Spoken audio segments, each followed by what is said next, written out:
Sem sagt með vefsíðu Menntaskólans í Kópavogi að fara sér undir síðu af vefsíðu Menntaskólans í Kópavogi sem tilheyrir bókasafninu.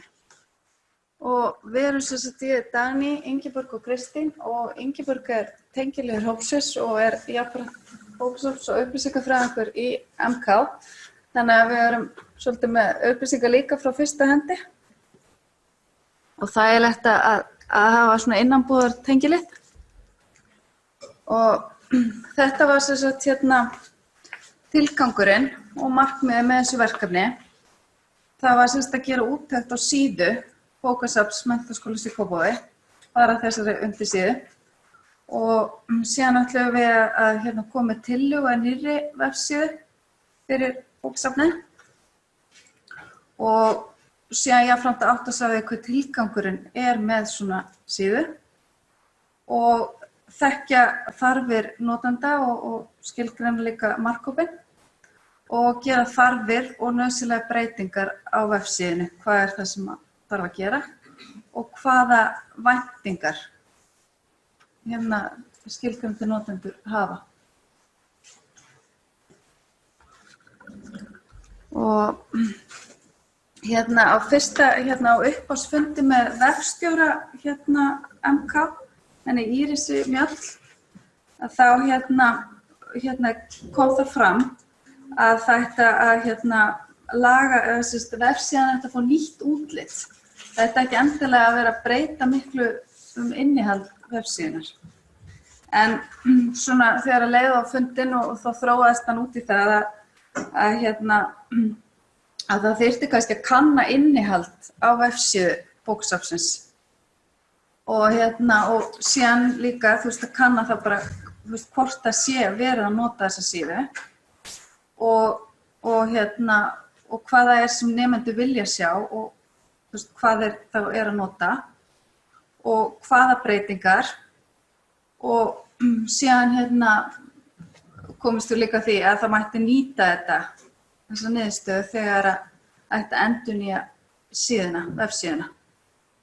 Og svo notuðum við ýmis þarfagreiningartæki og til þess að endurskipuleggja þá síðuna.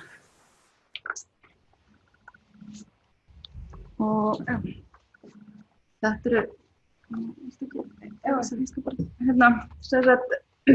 eru þau lykilatriði sem kannski komu út úr þessum fundi með vefstjóra. Að það var að skilgreina markmið vefsíðu eins og Dagný segi og hvar hún staðsett. Við þurftum náttúrulega hvar hún staðsett á vefsíðu skólans.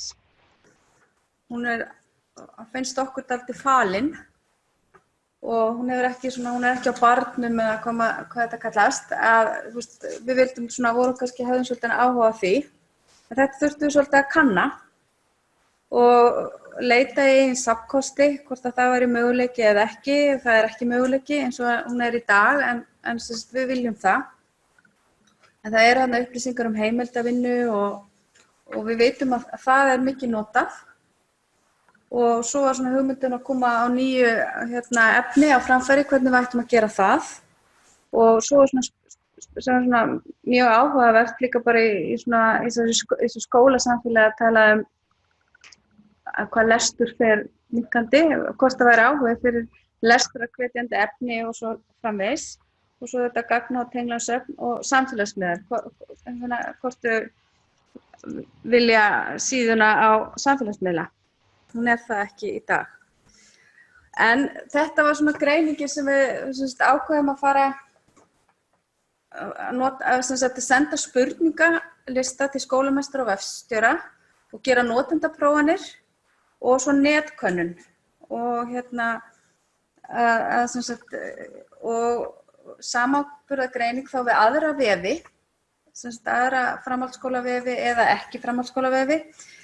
Bera síðuna saman, nokkrar síður saman og fá það besta út og svo ætlum við að hafa rýnuhóp sem við eigum eftir að gera. Og það var bara, þetta voru þessar spurningar sem við sendum til skólameistara og vefstjóra og hvort það hefði verið gerð einhver kröfulýsing fyrir nýjan sem sagt vef og þessi vefur sem núna, hún vissi ekki alveg nákvæmlega hvað hann var orðið gamall en hann orðinn ansi gamall, allavega 8 ára. Og hvort það væri einhver ákveðin vefstefna í skólanum, það það ekki. Og hann hefur ekki beint svona þessi skilgreindu markmið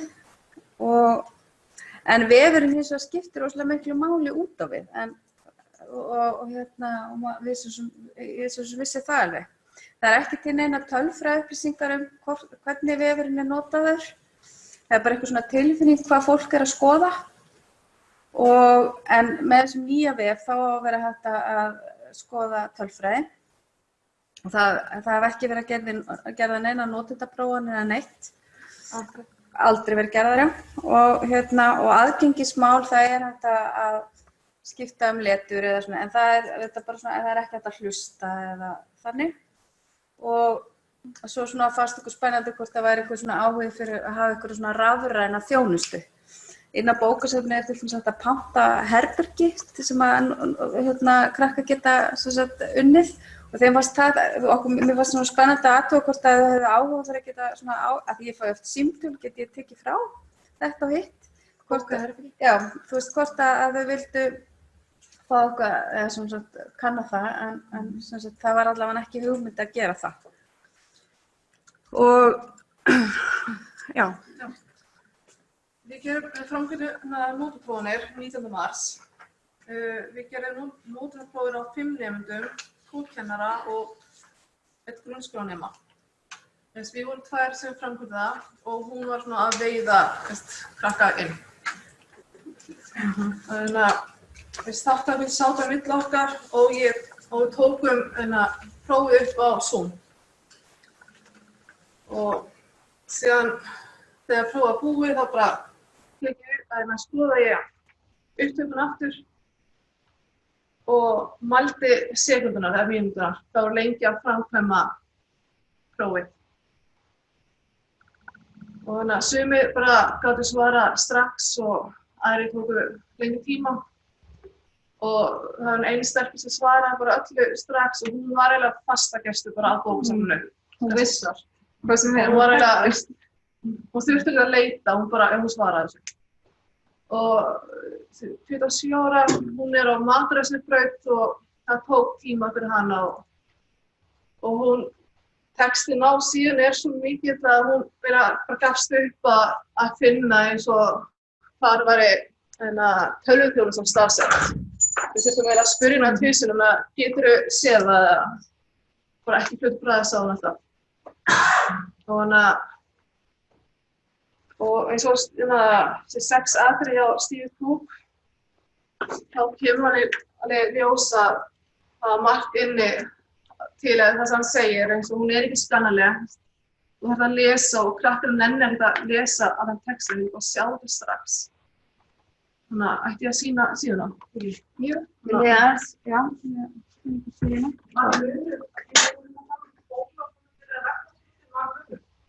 Nei, okkur fannst það ekki vera svona.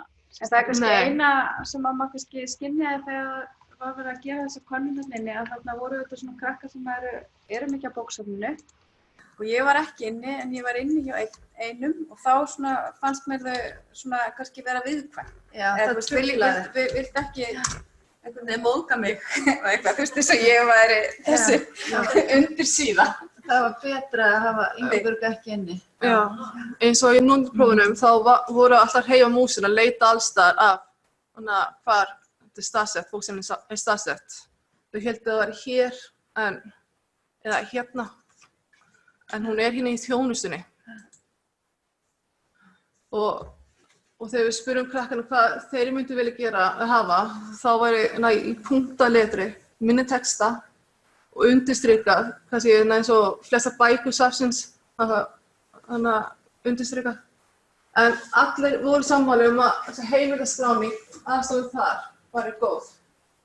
En þessum tenglarnir ekki virkir, Svolítið brotnir tenglum. En það hefur hún ekki verið uppfærð síðan 2016. Já, við komum tími á það fyrir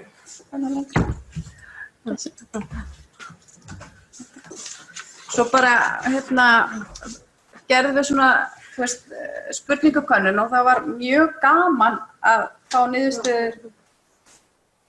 Ég ætla að fara í 6 Gaman í rauninni að sjá þessa niðurstöðu og ég bara svona gerðum þetta svona, bara sýningu þetta, að það var ágætis svona þokkaleg svörun alveg.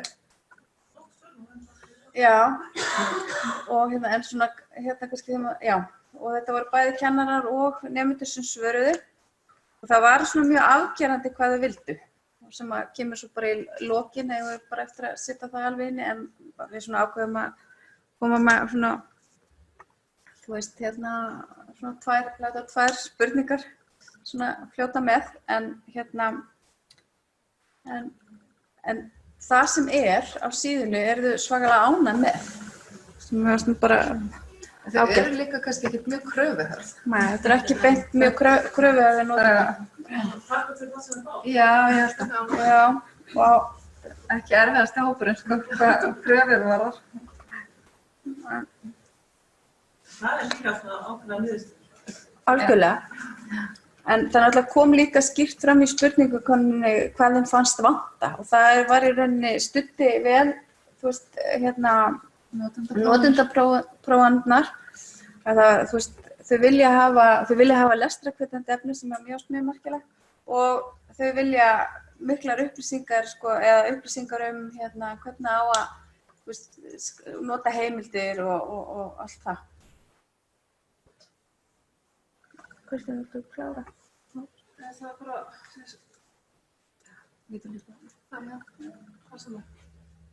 Klára. En þessi 6 skrefin hjá Brúk, eins og virðingu rauða forsíðu, held ég hefðir, en eins og bóksafn síðan, hún svo falin undir þjónustunni, en krakkarnir vissu bara ekki hvert þetta fara. En hún heldur í hefðir, eins og logo á vinstra horni og hægt að smella logoið til þess að fara upp á síðu MK og svo tenglar á Facebook. Og skýr afmörkun helstu atriðin að það þyrfti að vera skýrara og ekki skýrt krossmerkla eins og undir síðan. Og áreiti, hún í lit, það er breyta litnum en þetta er ekkert bjart, þetta er daufi litir eða leðri litir. En hún ekki skannaleg, textin þarf að vera hlítið með þar. Svona helstu niðurstöður að undir síðan þarfnast uppfæra upplýsingar og bæta við. Nýjum upplýsingum það þarf að lotta betur síðuna með því að brjóta upp texta. Síðan þarf að vera notendavegni og aðalega snjallsímanum. Það er voða erfitt að nota snjallsímanum. Já, mjög það. Hún er ekki góð þar. Síðan vorum við með svona, við skoðum einnig aðra vefsíður, sambærilegra stofnana og og þegar við vorum að rýna þessar vefsíður þá vorum við að kanna þessi lykilatriði varðandi uppsetningu á nýjum vef og hvar bókasafni er staðsett á, hvort það sé staðsett á uppásíðu stofnunar eða ekki. Og hvernig best að leita í eigin safnkosti og hvernig efni uppsetningu ritgerð og heimildaskráningu, hvernig best að koma nýju safnefni á framfæri og hvernig lestrarhvetjandi efni, hvernig þetta koma því á framfæri og svo þessum gagna- og tenglasöfnum og þá erum við aðalega að hugsa í þeim tilgangi að nýta í verkefnavinnu nemenda. Þá er þetta í samstarfi kannski við aðra kennara eða eitthvað slíkt. Og síðan hvort að aðrar sambærilegar síður noti tengingar yfir aðra samfélagsmiðla. Við skoðum skólarnir sem við skoðum, það var Borgarhólsskóli og MH og Fjölbrautaskóli Suðurlands og Háskóli í Reykjavík. En það var engin af þessum síðum sem uppfylltu öll þessi lykilatriði sem við vorum að horfa á. En til dæmis á vefsíðu MH Borgarskóla, það er bókasafni á uppboðsvefsíðunni. Þannig að þetta sjá það strax. Og ég meina það kom greinilega fram á bæði notendaprófunum og könnunni að hvað er hægt að finna síðuna. Þeir eru komið rök. Já, og bara sterk rök, mjög góð. Og svo er náttúrulega bara rosalega flott hvernig HR er með hvernig þeir setja skýrt upp heimildavinnu og hvernig það var byggja upp ritgerð. Það er svona eitthvað sem er svolítið eftirsóknarvert að horfa á. Og já, svona. En sko verkefnið okkar er ennþá í vinnslu, þannig að